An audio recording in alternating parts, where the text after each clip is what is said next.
Derrière les ors de Versailles, les robes somptueuses et les portraits majestueux, les reines de France mouraient en silence. Elles ont régné sur l'un des royaumes les plus puissants d'Europe. Elles ont incarné la grandeur, la beauté, la perfection monarchique. Mais ce qu'on ne vous a jamais dit, c'est qu'elles agonisaient dans l'ombre. Leur corps ne leur appartenait pas. Il appartenait à la dynastie, au royaume, à la nécessité de donner des héritiers. Et quand ce corps tombait malade, quand la douleur devenait insupportable, quand le sang ne s'arrêtait plus, elle devait se taire, absolument se taire.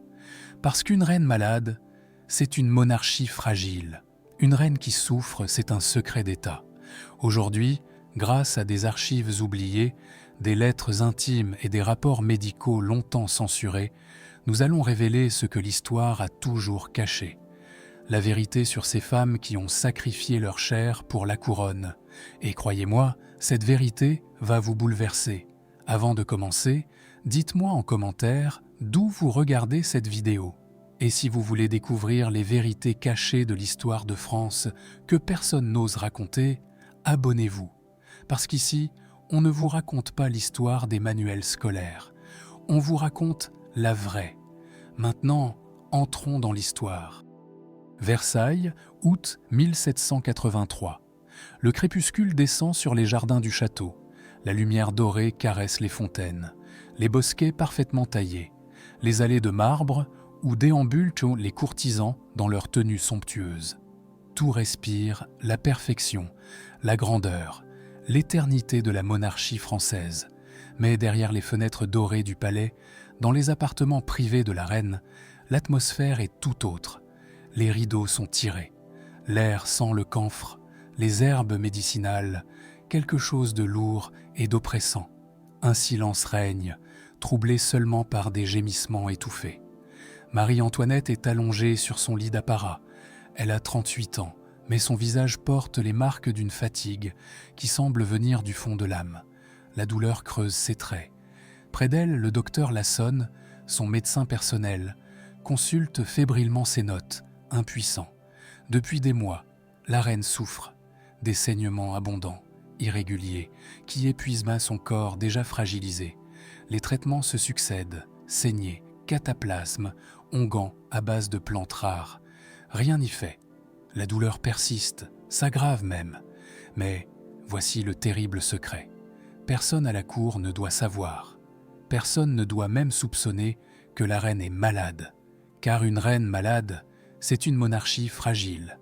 C'est un symbole qui vacille. Et en cette année 1783, alors que la France traverse déjà des turbulences politiques et économiques, une telle rumeur pourrait être dévastatrice.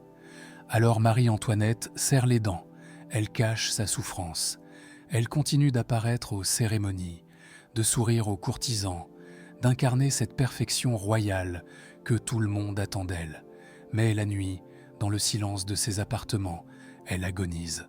Ce contraste brutal entre l'image publique et la réalité intime, c'est l'histoire que nous allons vous raconter aujourd'hui. Une histoire que les livres d'histoire ont longtemps préféré ignorer. Une histoire de corps sacrifiés, de douleurs inavouables, de silence imposé. L'histoire des maladies gynécologiques cachées des reines de France. Regardez ce portrait officiel de Marie-Antoinette. Elle est resplendissante, majestueuse, immortelle. Maintenant, imaginez cette même femme, quelques heures plus tard, recroquevillée de douleur dans sa chambre obscure, saignant sans pouvoir demander de l'aide. Le décalage est insoutenable. Et pourtant, c'était la réalité de dizaines de reines et de princesses royales qui ont traversé l'histoire de France, parce que leur corps ne leur appartenait pas. Il appartenait au royaume, à la dynastie, à la nécessité absolue de donner des héritiers mâles pour assurer la continuité monarchique. Pour comprendre l'ampleur de ce drame silencieux, il faut d'abord comprendre ce qu'était le corps d'une reine dans l'Ancien Régime français. Dès le jour de son mariage, une princesse étrangère ou une noble française qui épouse le roi devient une machine à héritier. Ces mots peuvent choquer aujourd'hui, mais ils décrivent exactement la fonction que la société attend d'elle. Son ventre est scruté, commenté, analysé par toute la cour. Chaque mois, on attend avec angoisse l'annonce d'une grossesse. Chaque naissance d'un fils est célébrée comme une victoire nationale. Chaque fausse couche est vécue comme un drame politique. Et si la reine ne tombe pas enceinte rapidement, les rumeurs commencent. Est-elle stérile? Le roi est-il impuissant? Le mariage sera-t-il annulé? Cette pression est constante, écrasante, inhumaine, et elle a des conséquences terribles sur la santé physique et mentale de ces femmes. Mais voici le paradoxe le plus cruel. Lorsque ce corps royal tombe malade, lorsqu'il souffre de complications gynécologiques, personne ne peut en parler ouvertement. Pourquoi? Parce que dans la société française, des XVIe, XVIIe et XVIIIe siècles, le corps féminin est un tabou absolu. On ne prononce pas certains mots, on n'évoque pas certaines parties du corps. Et surtout, on ne discute jamais publiquement des affaires de femmes. Les reines elles-mêmes peinent à décrire leurs symptômes. Elles utilisent des euphémismes, incommodité, vapeur, maladie secrète. Quand elles saignent de manière alarmante, elles parlent de perte. Quand elles souffrent de douleurs pelviennes atroces, elles évoquent des malaises ou des faiblesses. Ce langage codé empêche les médecins de comprendre vraiment ce qui se passe, et les médecins eux-mêmes sont paralysés par le protocole royal. Un médecin ne peut pas toucher la reine sans la présence de témoins. Les examens intimes sont considérés comme une atteinte intolérable à la dignité royale. Souvent, le diagnostic se fait à distance, sans aucun examen physique. Le médecin écoute la description pudique de la patiente, puis prescrit des remèdes génériques, saignée, purge, cataplasme. Nous avons retrouvé le journal du docteur Jean Héroard, qui a été le médecin d'Henri IV et de Louis XIII au début du XVIIe siècle. Dans ses notes, il décrit les maux de femme d'Anne d'Autriche avec une précision clinique rare pour l'époque. Mais même lui, médecin expérimenté et respecté, avoue son impuissance face au protocole. Il écrit « Comment puis-je soigner ce que je ne peux examiner? Comment puis-je comprendre ce que l'on ne peut nommer ?» D'autres témoignages confirment cette tragédie silencieuse. Madame de Maintenon, la compagne puis épouse secrète de Louis XIV, évoque dans ses lettres privées les souffrances intimes de certaines princesses de la cour. Elle le fait avec une pudeur extrême, mais on sent entre les lignes l'ampleur du drame. Le chirurgien Ambroise Paré, l'un des plus grands praticiens du XVIe siècle, a laissé des écrits sur les complications post-partum. Il décrit des cas de fistules, d'hémorragies incontrôlables, d'infections qui se propagent dans tout le corps. Mais il note aussi avec frustration que ces pathologies sont souvent découvertes trop tard, quand il n'y a plus rien à faire. Pourquoi? Parce que les femmes, et particulièrement les femmes de haut rang, n'osent pas consulter à temps. La honte, le tabou, la peur du scandale les retiennent. Et voici maintenant la révélation la plus troublante. En étudiant les archives médicales, les registres de décès et les correspondances privées, les historiens ont découvert que plusieurs reines de France ne sont pas mortes de causes naturelles, comme l'affirment les documents officiels. Elles sont mortes de complications gynécologiques non traitées, des infections post-partum qui dégénèrent en septicémie, des hémorragies qu'aucun remède de l'époque ne peut arrêter, des tumeurs qui se développent silencieusement pendant des années sans que personne n'ose les examiner, des fistules obstétricales, ces déchirures internes causées par des accouchements traumatiques qui condamnent les femmes à une vie de douleur et d'humiliation.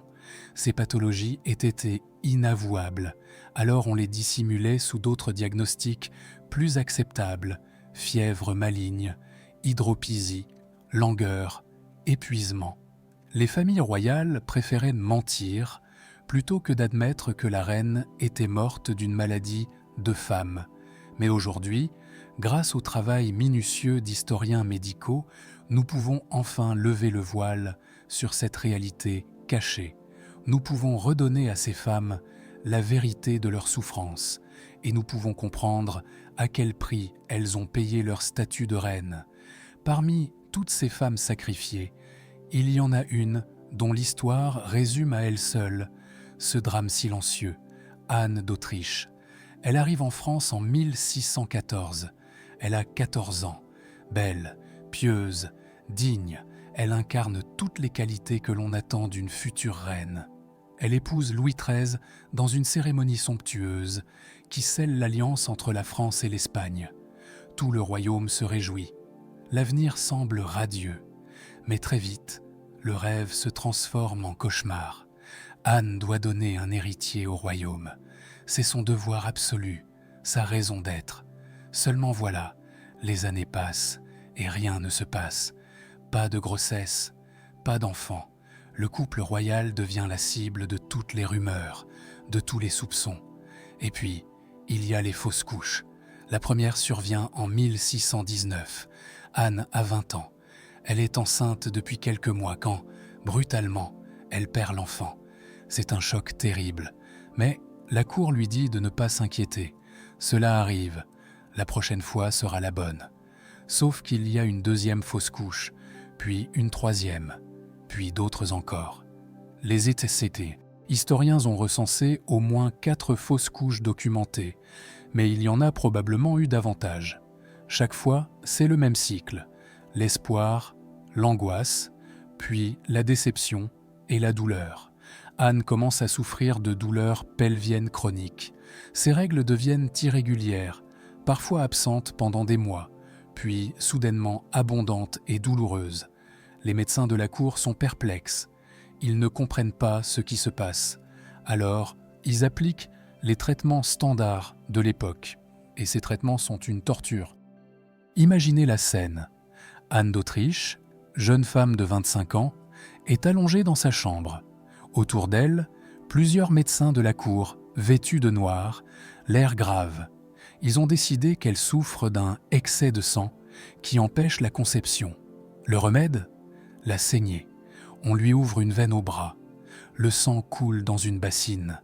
Les médecins observent attentivement la couleur, la texture, cherchant des signes que seuls prétendent comprendre. Anne pâlit. Elle se sent faible, étourdie. Mais on lui dit que c'est nécessaire, que son corps doit être rééquilibré. Quelques jours plus tard, on recommence, puis encore et encore. Anne subit des saignées répétées qui l'affaiblissent terriblement.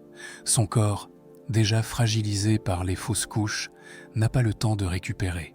Mais ce n'est pas tout. On lui administre aussi des purges violentes, des mélanges d'herbes qui provoquent des vomissements et des diarrhées intenses. L'idée, encore une fois, est de nettoyer le corps, de le purifier.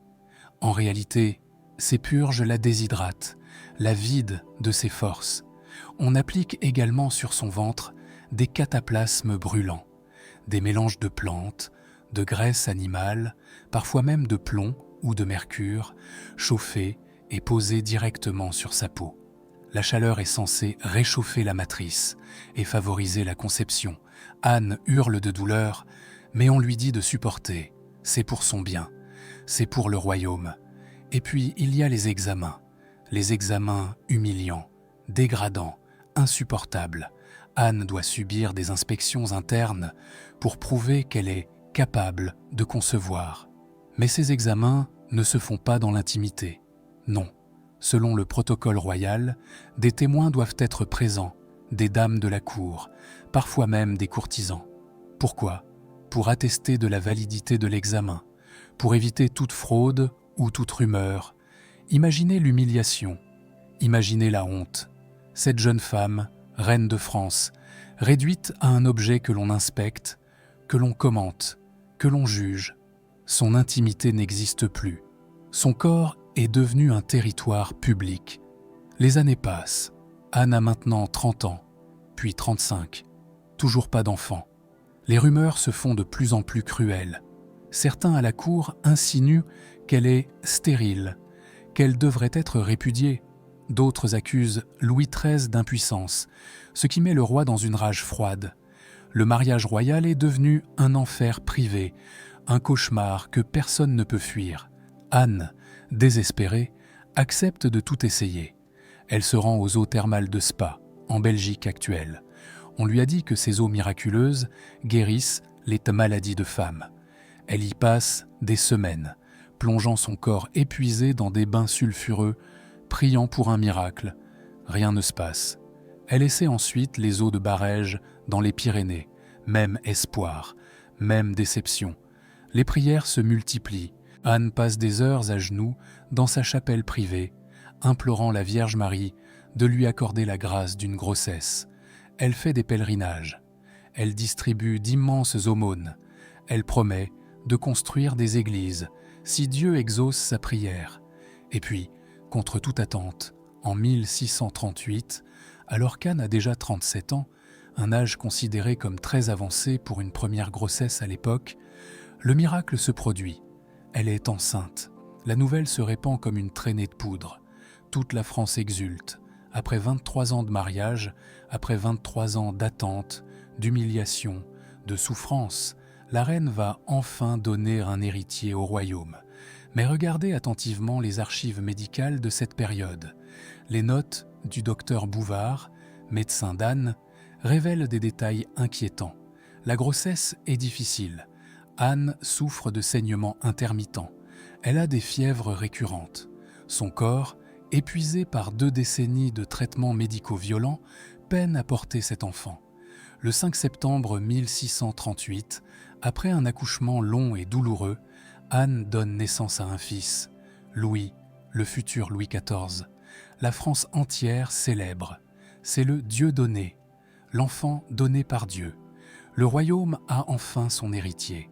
Mais pour Anne, le calvaire ne fait que commencer. Après l'accouchement, Anne développe ce que les médecins de l'époque appellent pudiquement une descente de matrice. En termes modernes, il s'agit d'un prolapsus utérin. L'utérus, affaibli par l'accouchement, descend dans le vagin. Parfois même en sort partiellement. Cette condition est atrocement douloureuse.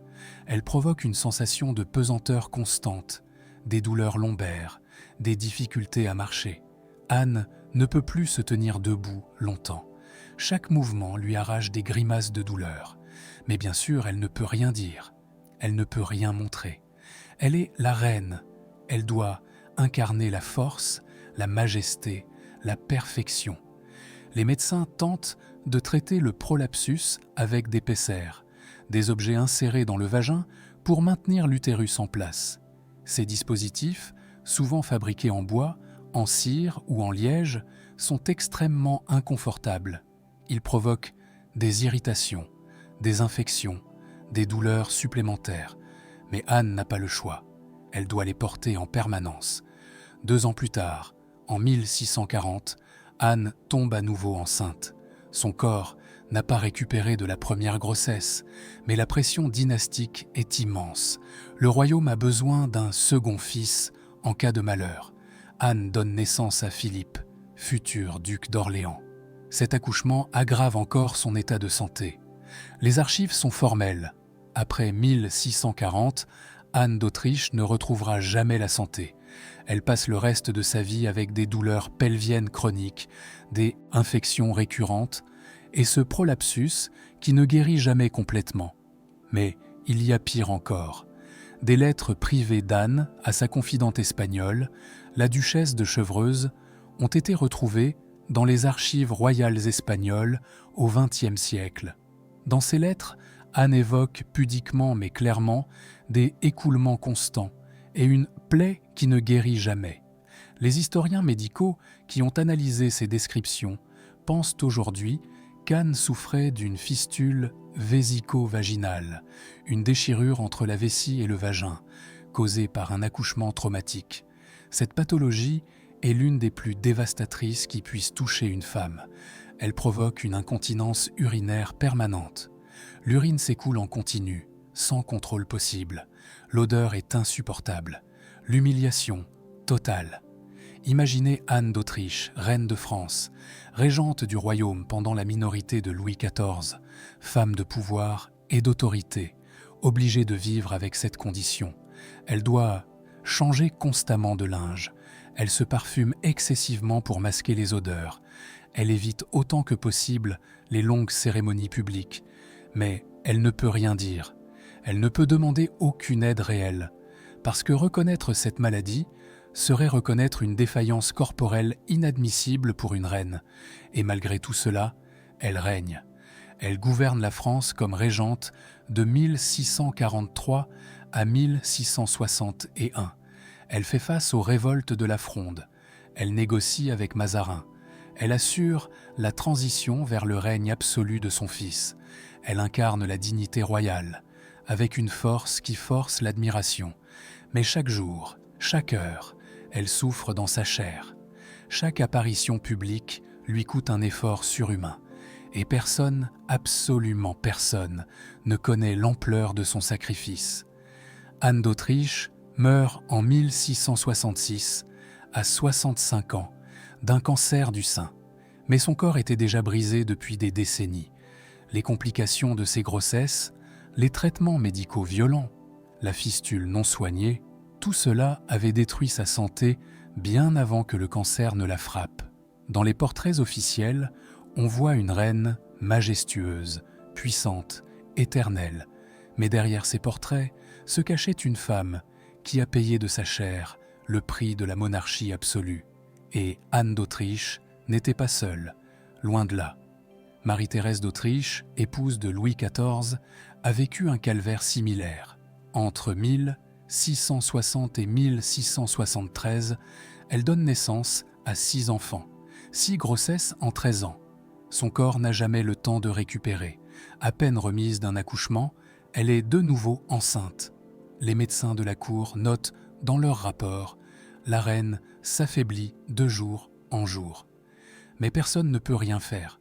Le roi veut des héritiers. La reine doit les donner. C'est aussi simple et aussi terrible que cela. Sur ces 6 enfants, seul un survit, le grand dauphin.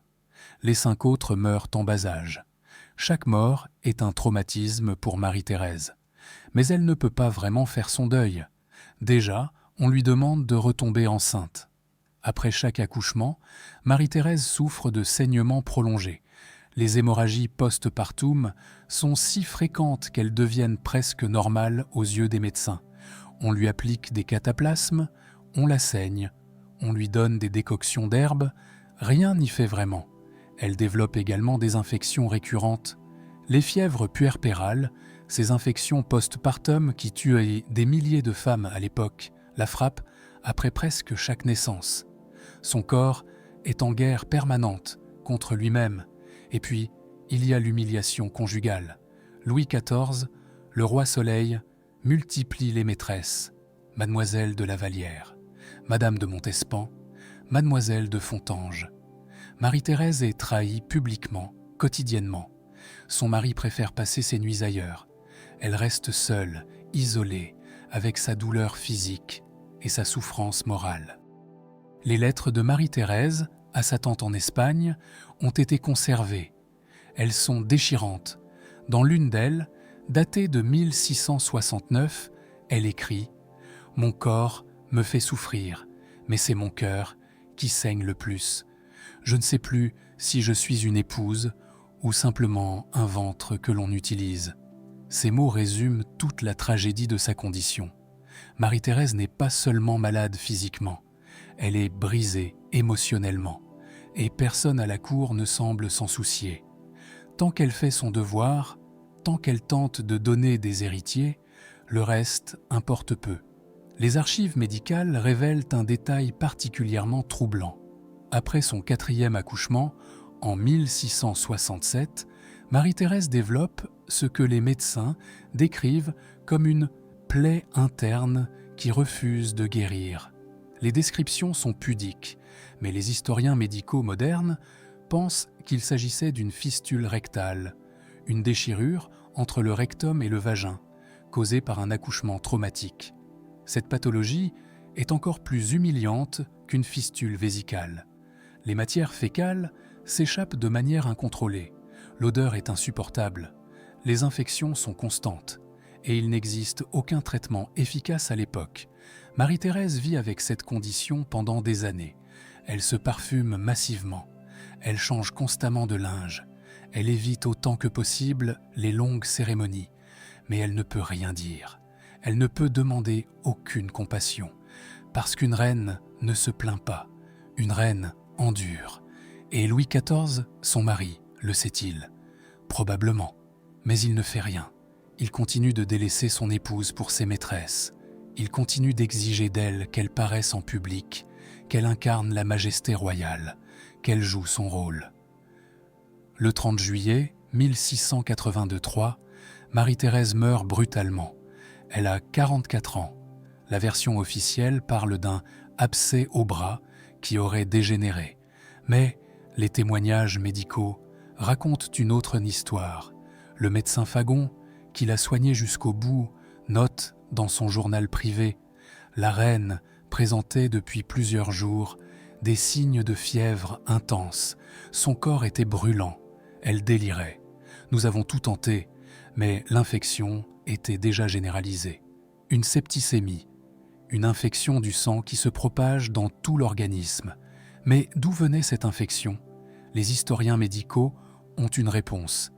Très probablement d'une infection gynécologique chronique que Marie-Thérèse portait depuis des années. La fistule non soignée, les infections post-partum à répétition, l'épuisement général de son corps, tout cela a fini par la tuer. Et il y a une révélation encore plus troublante. Dans ce même journal, Fagon écrit quelque chose d'extraordinaire.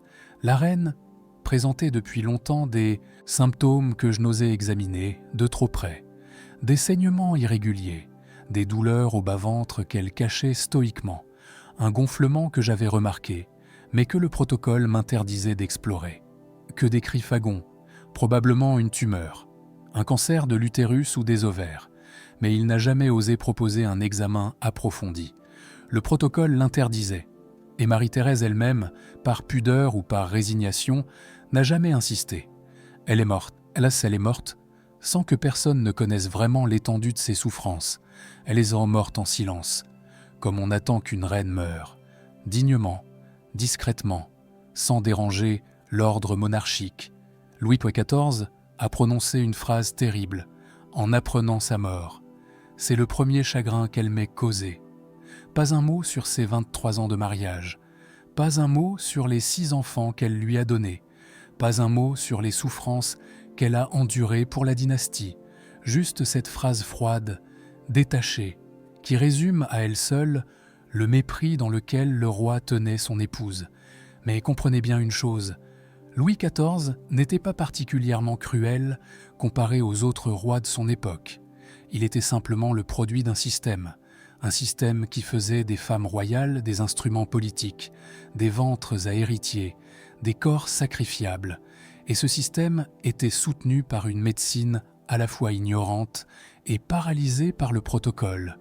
Les médecins royaux du XVIIe et du XVIIIe siècle n'étaient pas stupides. Certains étaient même brillants, mais ils travaillaient avec les connaissances de leur temps, et ces connaissances étaient dramatiquement limitées. L'anatomie féminine était un mystère presque total. Les dissections de cadavres étaient interdites par l'Église. Pendant des siècles, quand elles ont enfin été autorisées, on ne disséquait que des hommes. Le corps féminin restait tabou, même dans la mort.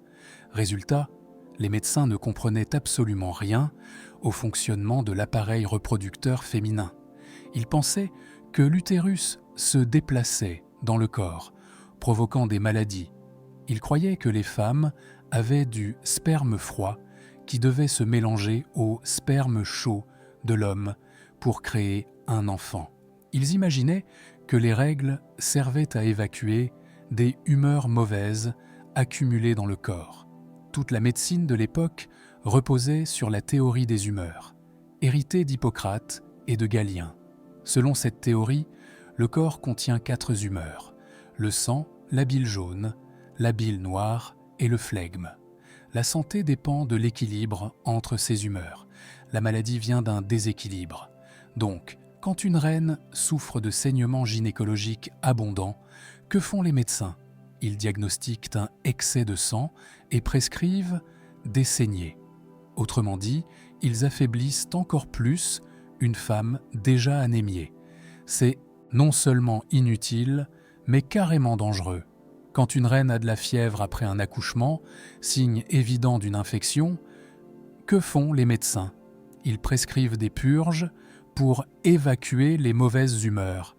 La patiente vomit, a la diarrhée, se déshydrate. L'infection, elle, continue de se propager. Les instruments chirurgicaux de l'époque sont rudimentaires et souvent sales. On ne connaît pas les microbes, on ne connaît pas l'asepsie. Un chirurgien peut passer d'une autopsie à une intervention chirurgicale sans se laver les mains. Il porte les mêmes vêtements tachés de sang d'un patient à l'autre. Les infections post-opératoires sont monnaie courante. Et puis, il y a les remèdes employés. Certains sont simplement inutiles. Décoction d'herbes, prières, reliques de saints. D'autres sont carrément toxiques. Les cataplasmes contiennent souvent du plomb, du mercure, de l'arsenic. Ces métaux lourds empoisonnent lentement les patientes. Les médecins pensent qu'ils chauffent ou refroidissent le corps. En réalité, ils causent des dommages irréversibles. Mais le pire, c'est le protocole, ce carcan social qui empêche les médecins de faire leur travail correctement. Imaginez la scène. Le docteur Fagon est convoqué auprès de Marie-Thérèse. Elle souffre de douleurs abdominales intenses. Il devrait l'examiner, palper son ventre, peut-être même procéder à un examen interne. Mais il ne peut pas. Le protocole l'interdit. Alors il reste debout, à distance respectueuse. Il pose des questions. Marie-Thérèse répond avec des euphémismes. « J'ai des pertes. Je ressens des douleurs au bas-ventre. Je suis fatigué. » Ces descriptions sont trop vagues. Fagon ne peut établir aucun diagnostic précis. Alors il fait ce que tous les médecins royaux font. Il prescrit les remèdes standards. Saignée, purge, cataplasme, repos, prière. Et Marie-Thérèse repart, toujours souffrante, toujours sans réponse. C'est un dialogue de sourds. C'est une médecine aveugle. Et c'est tragique. Pire encore, même quand un médecin soupçonne quelque chose de grave, il ne peut rien faire. Un examen gynécologique approfondi nécessite des témoins, selon le protocole. Ces témoins sont généralement des dames de la cour. Mais leur présence rend l'examen encore plus humiliant, encore plus difficile. La reine se crispe, refuse de répondre franchement aux questions, minimise ses symptômes pour ne pas perdre la face devant ses témoins qui vont ensuite raconter la scène dans les salons. Le système est parfaitement conçu pour empêcher toute vraie prise en charge médicale. Et pourtant, il y a eu des tentatives désespérées, courageuses, parfois atroces, pour soigner ces femmes. Les archives médicales du XVIIe siècle contiennent la description d'une opération extraordinaire. Une princesse royale, son nom a été effacé des documents, mais les historiens pensant qu'il s'agit d'une fille de Louis XIV souffrait d'une fistule vésico-vaginale après un accouchement difficile. Le chirurgien royal de l'époque, probablement Jacques Guillemot ou l'un de ses élèves, a décidé de tenter une intervention. À l'époque, il n'existe aucune anesthésie, aucun moyen de soulager la douleur. La patiente doit rester consciente pendant toute l'opération. La princesse est maintenue allongée par plusieurs servantes. Le chirurgien utilise un fer chauffé au rouge pour cautériser la fistule, brûler les tissus pour tenter de refermer la déchirure.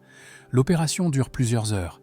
La patiente hurle, elle se débat, mais on la maintient de force. Le chirurgien note dans son rapport « La patiente a montré un courage admirable. Elle a supporté la douleur avec une dignité digne de son rang. » Mais entre les lignes, on devine l'horreur de la scène. L'opération est partiellement réussie.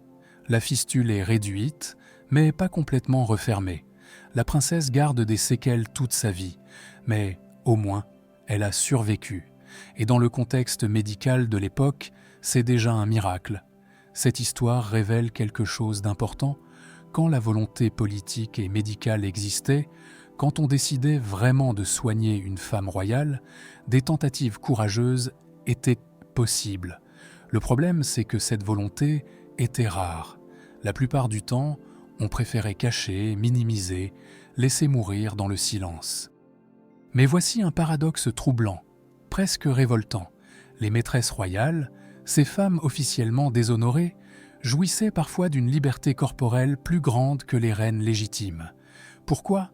Parce qu'elles ne portaient pas le poids dynastique. Leur corps n'était pas un enjeu d'État.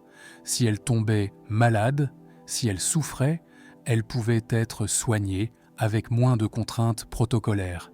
Elles pouvaient consulter des médecins plus librement. Elles pouvaient même, dans certains cas, refuser des traitements ou exiger des examens approfondis. L'histoire de Louise de La Vallière illustre parfaitement ce paradoxe cruel.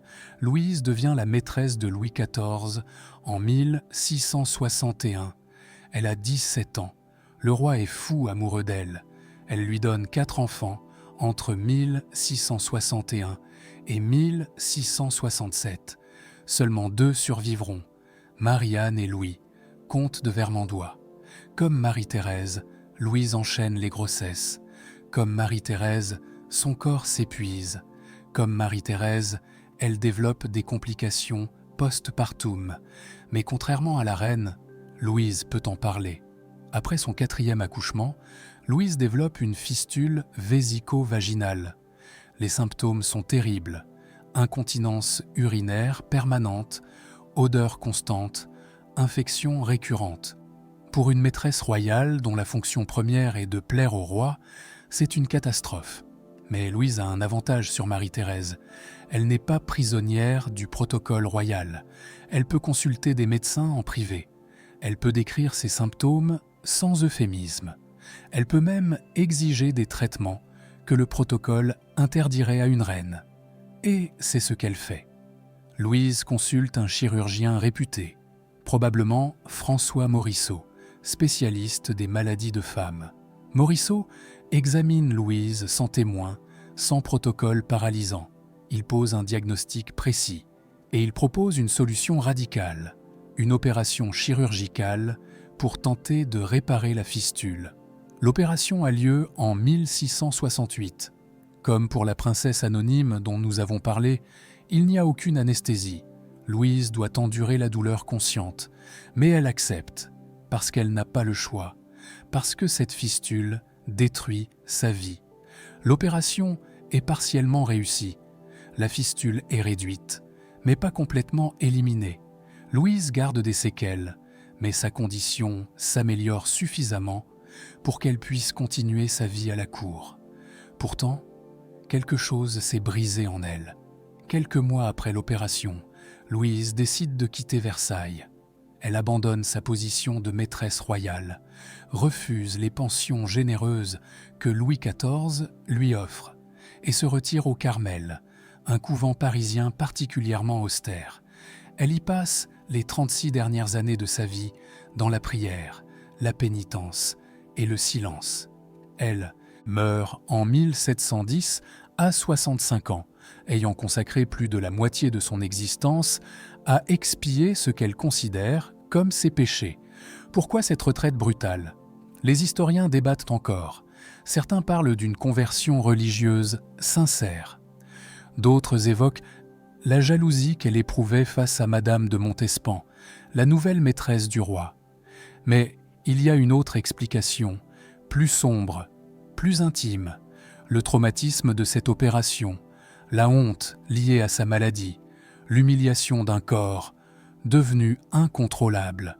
Dans ses rares lettres écrites au Carmel, Louise évoque pudiquement ses souffrances passées et sa chair mortifiée.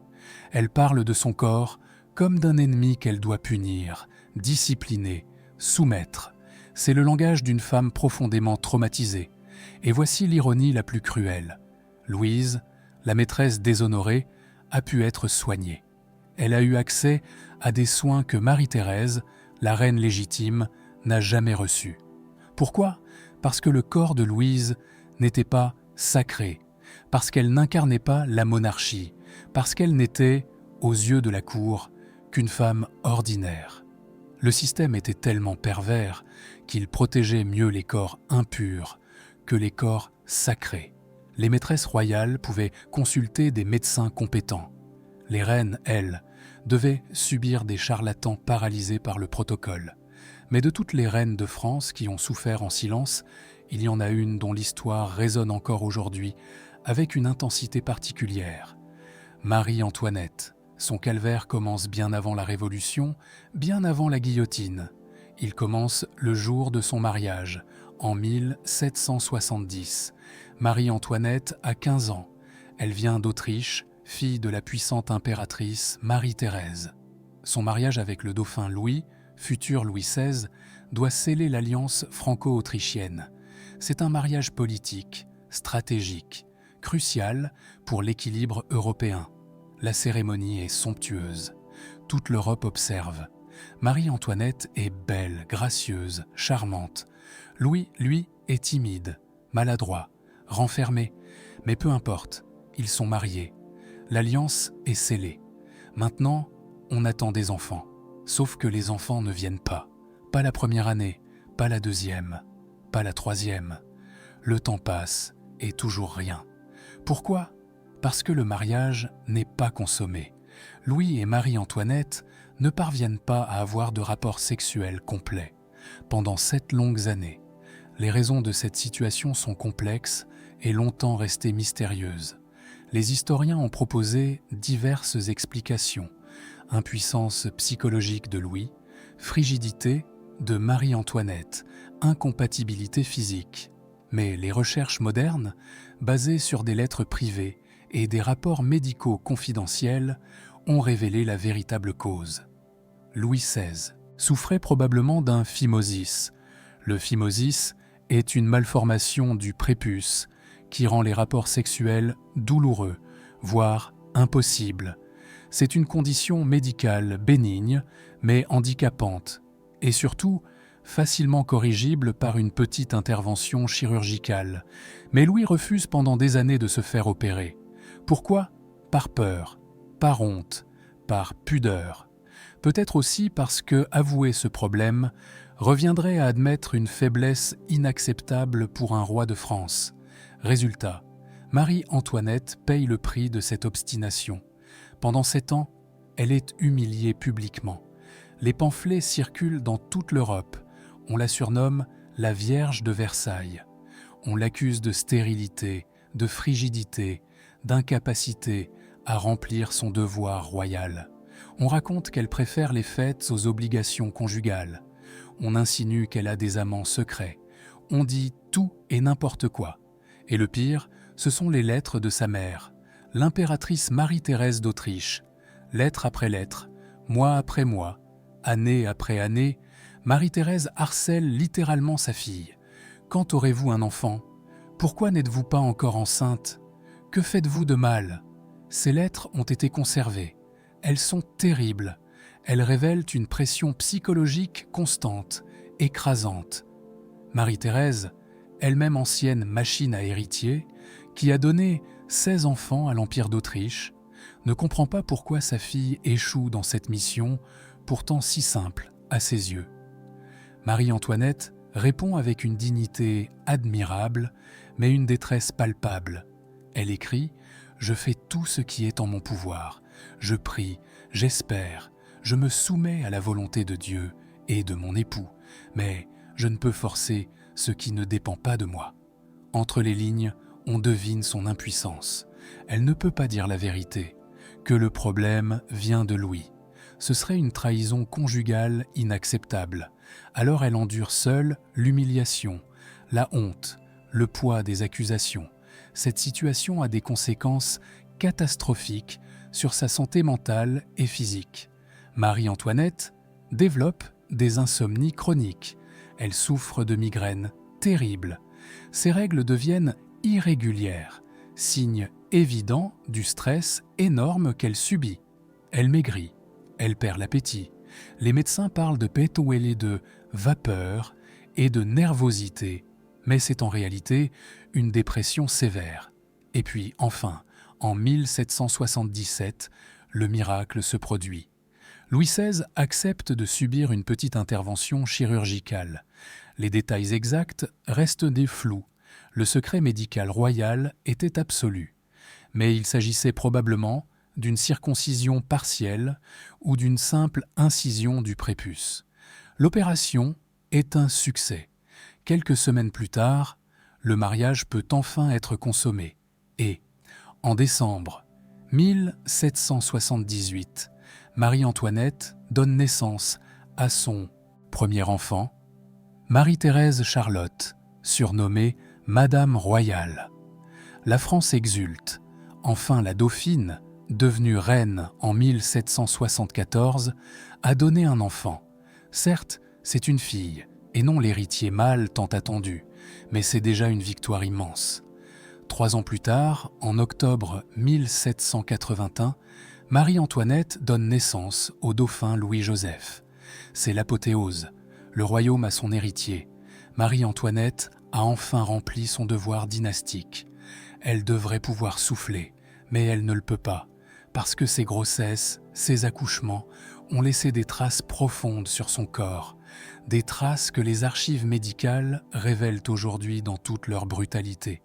Le premier accouchement de Marie-Antoinette, en 1778, est déjà difficile. Le travail dure plus de 12 heures.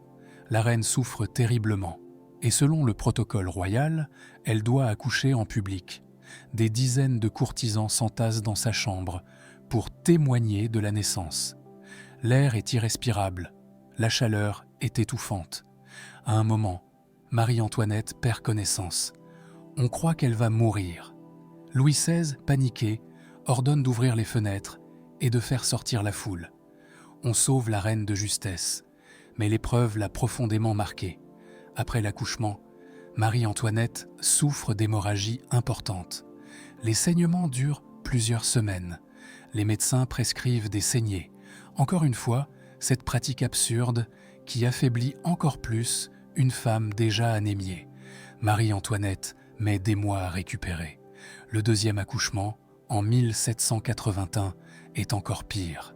Cette fois, le dauphin Louis-Joseph est un gros bébé. L'accouchement est traumatique. Marie-Antoinette déchire des tissus internes. Les hémorragies post-partum sont massives. Elle perd tellement de sang qu'elle reste alitée pendant près de 2 mois. Et c'est à partir de ce moment que les véritables problèmes commencent. Les archives du docteur Lassonne, médecin personnel de Marie-Antoinette, contiennent des notes troublantes. À partir de 1783, il commence à documenter des symptômes inquiétants chez la reine. Saignements abondants et irréguliers, douleurs au bas-ventre que Sa Majesté décrit comme insupportables, fatigue extrême, pâleur, essoufflement constant. Règles qui durent parfois 2 semaines, avec des pertes de sang alarmantes. Ce que décrit Lassonne correspond à ce que les médecins modernes appelleraient des ménorrhagies, des règles anormalement abondantes et prolongées. Cette condition peut avoir de nombreuses causes, fibromes utérins, polypes, dysfonctionnements hormonaux ou quelque chose de plus grave. Lassonne tente différents traitements, décoction d'herbes censées régulariser les flux, cataplasme appliqué sur le ventre, saignée pour rééquilibrer les humeurs. Rien ne fonctionne. Au contraire, les symptômes s'aggravent avec le temps. Marie-Antoinette donne naissance à 2 autres enfants, Louis-Charles en 1785 et Sophie-Béatrice en 1786. Mais Sophie meurt à 11 mois et chaque grossesse aggrave l'état de santé de la reine. Après la naissance de Louis-Charles, les saignements deviennent presque constants. Marie-Antoinette a ses règles pendant 2 semaines, puis 1 semaine de répit, puis de nouveau des saignements. Elle perd tellement de sang qu'elle développe une anémie sévère. Elle est constamment épuisée, pâle comme un linge, incapable de monter des escaliers sans s'essouffler. Mais elle ne peut rien dire, elle ne peut rien montrer. Elle est la reine. En ces années 1780, alors que la monarchie vacille, que les troubles sociaux s'intensifient, que les pamphlets révolutionnaires se multiplient, Marie-Antoinette doit incarner la force, la stabilité, la continuité du pouvoir royal. Alors elle se maquille. Elle porte des robes somptueuses qui cachent longtemps son corps amaigri. Elle fait semblant d'être en forme lors des apparitions publiques. Mais ceux qui la côtoient intimement voient la vérité. Madame Campan, sa première femme de chambre, note dans ses mémoires. La reine se levait chaque matin avec difficulté. Elle devait s'appuyer sur mes bras pour marcher. Sa pâleur était effrayante.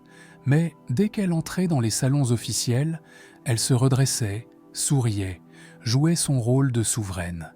Et puis il y a ces notes énigmatiques dans le journal de l'Assonne. En 1787, il écrit « J'ai remarqué un gonflement du bas-ventre de Sa Majesté. Lorsque je l'ai interrogée à ce sujet, elle a minimisé, parlant de ballonnement. Mais ce gonflement me préoccupe. J'aurais souhaité procéder à un examen approfondi, mais la reine a refusé. » Que décrivait l'Assonne? Les historiens médicaux qui ont étudié ces archives pensent aujourd'hui à une tumeur, probablement un fibrome utérin massif, une tumeur bénigne, mais qui peut atteindre des tailles impressionnantes. Ou peut-être quelque chose de plus grave, un cancer de l'utérus ou des ovaires. Le cancer des ovaires, en particulier, correspond parfaitement aux symptômes décrits: saignement irrégulier, douleur pelvienne, gonflement abdominal, fatigue extrême, perte de poids. C'est un cancer silencieux qui progresse lentement pendant des années avant de se manifester de manière dramatique. Mais l'Assonne ne pouvait établir aucun diagnostic précis. Marie-Antoinette refusait les examens intimes. Et même si elle avait accepté, que pouvait-on faire à l'époque? Il n'existait aucun traitement pour les tumeurs gynécologiques, aucune chirurgie efficace, aucun espoir de guérison. Alors Marie-Antoinette continuait de vivre, de régner, de souffrir en silence, et l'histoire se préparait à la rattraper. Juillet 1789. La Bastille est prise. La Révolution commence. Le monde de Marie-Antoinette s'écroule. Mais pendant que le royaume sombre dans le chaos, elle continue de saigner, de souffrir, de s'affaiblir. En octobre 1789, la famille royale est forcée de quitter Versailles. Les femmes du peuple marchent sur le château, réclament le roi et la reine. Elles veulent les ramener à Paris, les mettre sous le contrôle du peuple. Marie-Antoinette doit fuir précipitamment ses appartements, terrorisée. Elle arrive aux Tuileries, le nouveau palais-prison de la famille royale, épuisée, traumatisée. Et c'est dans cette prison dorée que sa santé se détériore encore plus rapidement. Les Tuileries ne sont pas Versailles. Marie-Antoinette n'a plus accès à ses médecins de confiance. Elle n'a plus ses servantes dévouées. Elle n'a plus l'intimité nécessaire pour gérer ses saignements. Elle est surveillée constamment. Des gardes révolutionnaires patrouillent dans les couloirs. Des espions notent chacun de ses gestes. Imaginez sa situation. Elle saigne abondamment, presque en permanence. Elle doit changer constamment de linge, mais elle n'a pas assez de servantes pour s'occuper de cela discrètement.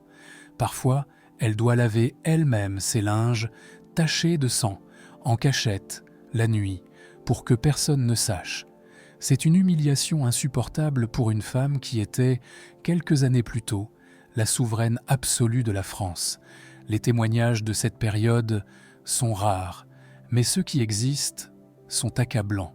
La princesse de Lamballe, amie fidèle de Marie-Antoinette, jusqu'à son assassinat en septembre 1792, a écrit dans une lettre « La reine souffre terriblement. Elle ne se plaint jamais, mais je vois la douleur dans ses yeux. Elle vieillit à vue d'œil. Ses cheveux blanchissent, son corps se voûte. C'est comme si la vie la quittait peu à peu. » Et en effet, les portraits de Marie-Antoinette montrent une transformation spectaculaire. En 1783, elle est encore belle, malgré sa pâleur. En 1789, elle paraît 10 ans de plus.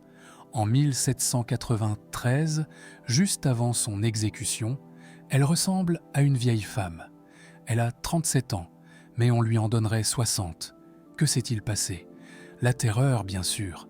La perte de son fils aîné Louis-Joseph en juin 1789, mort de tuberculose osseuse à 7 ans, l'emprisonnement, les humiliations quotidiennes, mais aussi, et peut-être surtout, la maladie qui la ronge de l'intérieur. Août 1792. La monarchie est abolie.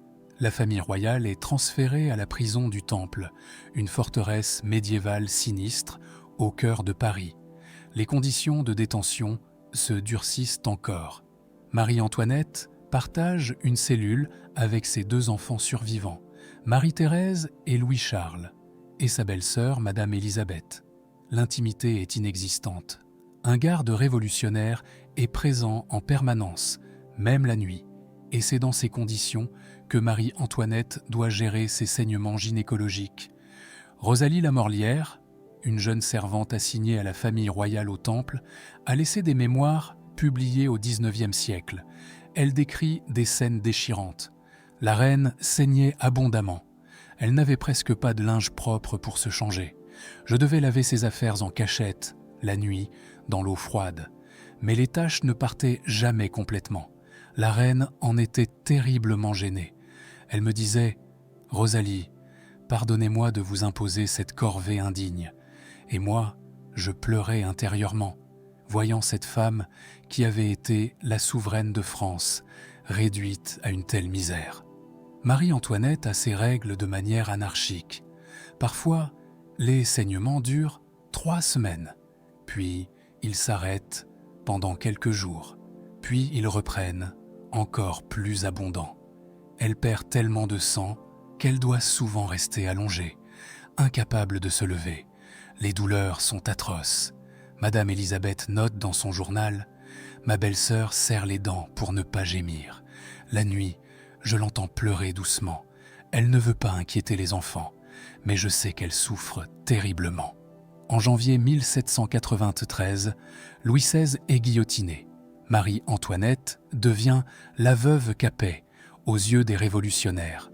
Son état de santé s'effondre complètement. Elle développe des hémorragies presque continues. Elle ne peut plus quitter son lit. Sa pâleur est cadavérique. Rosalie témoigne « La reine était si faible qu'elle ne pouvait même plus se tenir debout. Je devais la porter presque pour l'aider à faire ses besoins. Elle pesait si peu qu'elle semblait légère comme un enfant. » En juillet 1793, les révolutionnaires décident de séparer Marie-Antoinette de ses enfants. Ils lui arrachent Louis-Charles, âgé de 8 ans, et le confient au cordonnier Simon. Marie-Thérèse est isolée dans une autre partie du Temple. Marie-Antoinette se retrouve complètement seule, et c'est dans cet isolement total qu'elle passe les derniers mois de sa vie, dans une cellule humide du Temple, puis dans un cachot encore pire à la conciergerie. Elle agonise lentement. Les témoignages des geôliers et des quelques personnes autorisées à la voir sont unanimes. Marie-Antoinette est mourante, pas seulement moralement brisée, physiquement mourante. Elle saigne constamment, elle ne mange presque plus, elle a des fièvres récurrentes, signe probable d'infection chronique. Son corps s'est complètement décharné. Elle pèse probablement moins de 40 kg à la fin. Un médecin révolutionnaire, le docteur Joseph Souberbiel, est appelé à l'examiner en septembre 1793. Il constate que Marie-Antoinette souffre d'hémorragie gynécologique massive. Il demande l'autorisation d'un examen plus approfondi. Les autorités révolutionnaires refusent. La veuve Capet n'a pas besoin de soins. Elle sera jugée et exécutée de toute façon. Voilà où nous en sommes. Une femme mourante, qu'on laisse délibérément sans soins médicaux, parce qu'elle est de toute façon condamnée à mort. Le procès de Marie-Antoinette commence le 14 octobre 1793. Elle comparaît devant le tribunal révolutionnaire, accusée de haute trahison, de dilapidation des fonds publics, de complot contre la République. Mais regardez les descriptions de ceux qui l'ont vue ce jour-là. Ils parlent tous d'une femme méconnaissable. Ses cheveux sont devenus complètement blancs. Son visage est émacié, creusé par la douleur et l'épuisement. Ses mains tremblent. Elle peut à peine rester debout. Pendant l'interrogatoire, qui dure des heures, Marie-Antoinette saigne. Elle le sait, elle le sent, mais elle ne peut rien faire. Elle reste debout, répondant aux questions avec une dignité admirable, alors que son corps la trahit. L'accusateur public, Fouquier-Tinville, note avec une sorte de satisfaction sadique: la veuve Capet était visiblement affaiblie. Plusieurs fois, elle a dû s'appuyer sur la barre pour ne pas tomber. Mais il y a un moment dans ce procès où Marie-Antoinette retrouve toute sa force. Lorsqu'on l'accuse d'avoir eu des relations incestueuses avec son fils Louis-Charles, elle se redresse et lance cette phrase terrible: « J'en appelle à toutes les mères qui sont ici. » Le silence dans la salle est absolu. Même les révolutionnaires les plus endurcis sont mal à l'aise. Cette accusation infâme, extorquée au petit Louis-Charles par la torture psychologique, révolte l'assistance. Mais cela ne change rien au verdict. Marie-Antoinette est condamnée à mort. L'exécution est fixée au lendemain, 16 octobre 1793. Marie-Antoinette passe sa dernière nuit à la conciergerie. Elle écrit une lettre déchirante à Madame Élisabeth, sa belle-sœur.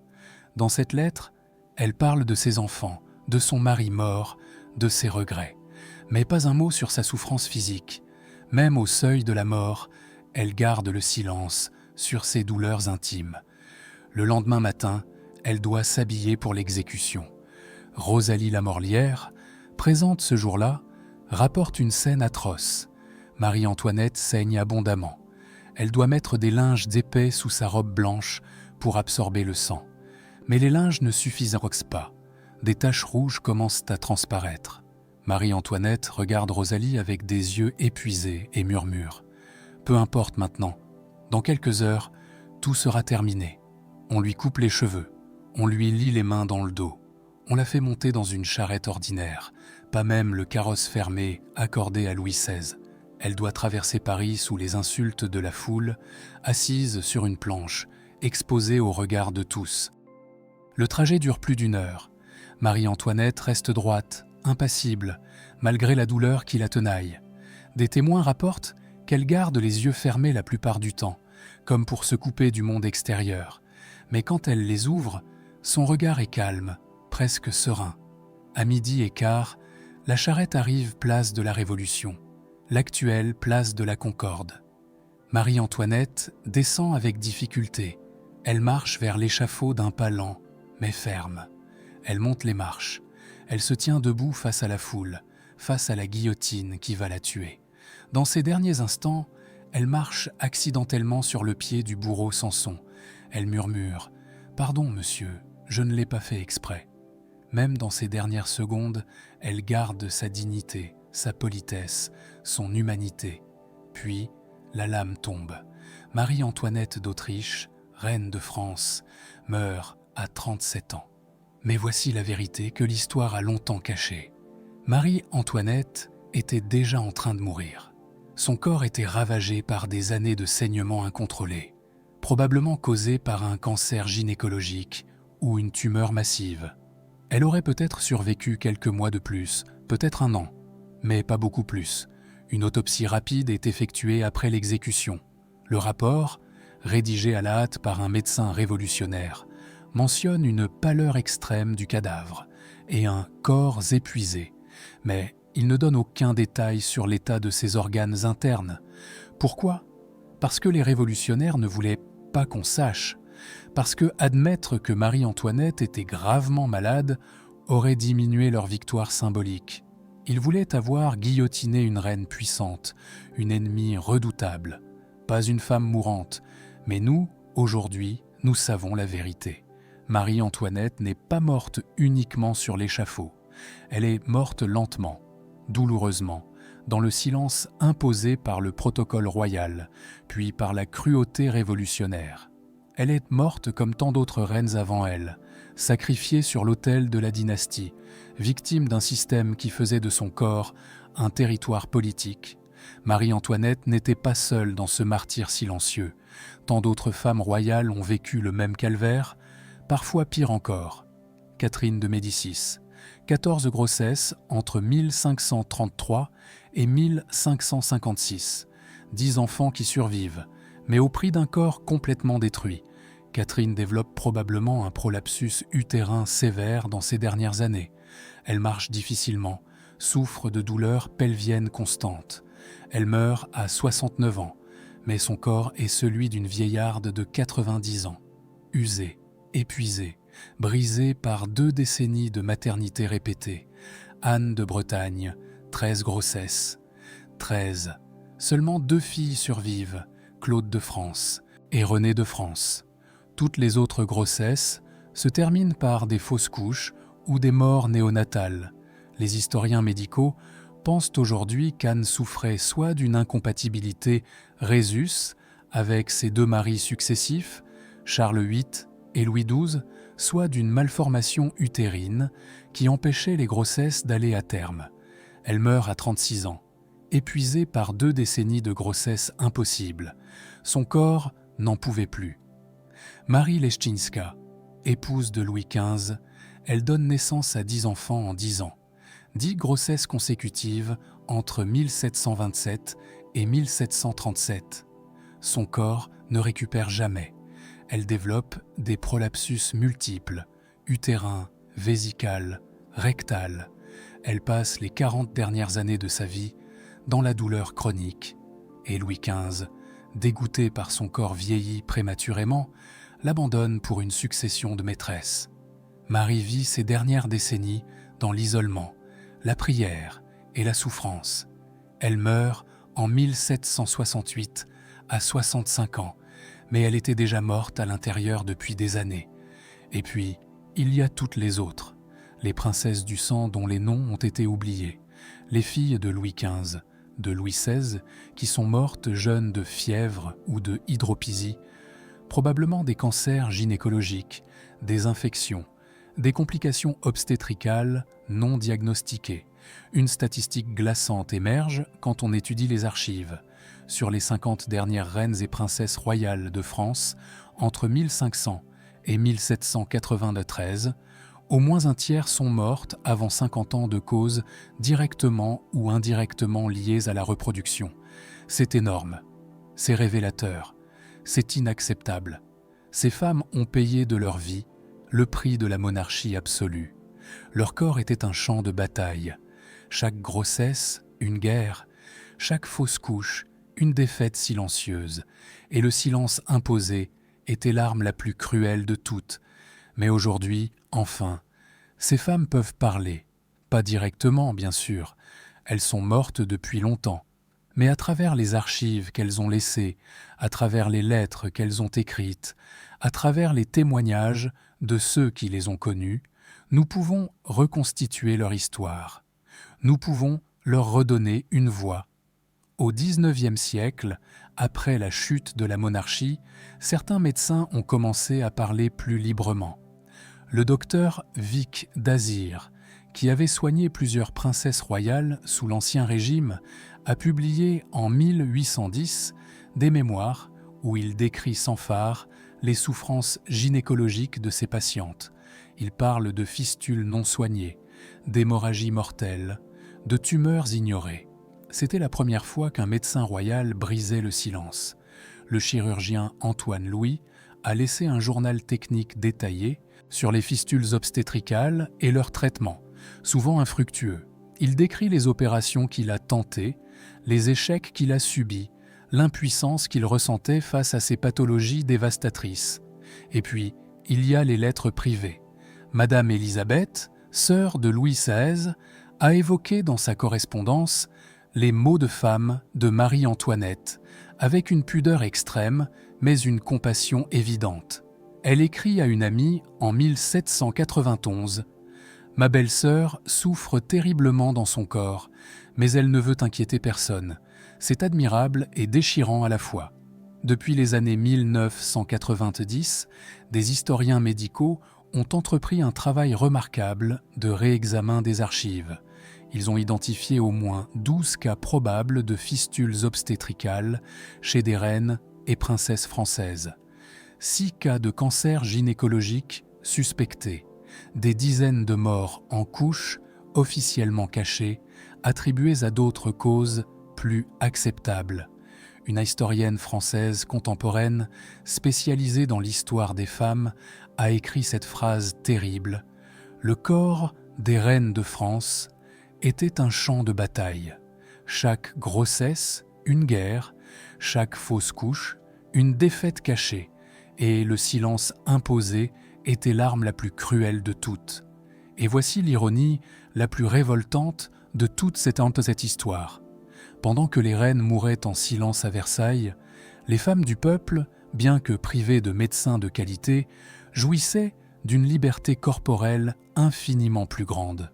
Elles pouvaient parler de leurs maux, elles pouvaient se confier entre elles, elles pouvaient consulter des sages-femmes sans protocole paralysant. Elles n'avaient pas à cacher leur douleur derrière des euphémismes courtisans. Prenez Madame du Coudray, cette sage-femme extraordinaire du XVIIIe siècle. Elle a parcouru la France rurale pendant des décennies, formant d'autres sages-femmes, traitant des milliers de femmes pauvres.